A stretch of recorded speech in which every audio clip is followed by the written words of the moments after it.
Hello everyone and welcome to part 3 series of videos for the TopFX cTrader platform, adding multiple charts or having multiple chart view.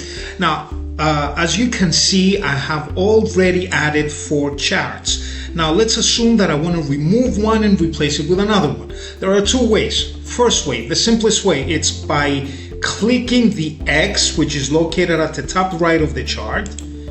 And right now I just remove one, and if I want to add another one, let's say for example Forex, the USD JPY, highlight it, right click, and I just added a new chart.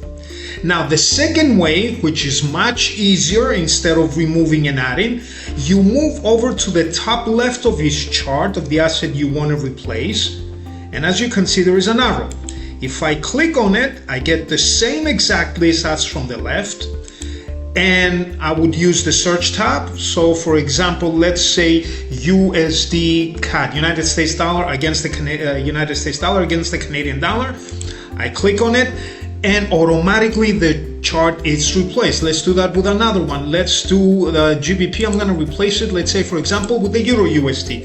Search tab, Euro USD.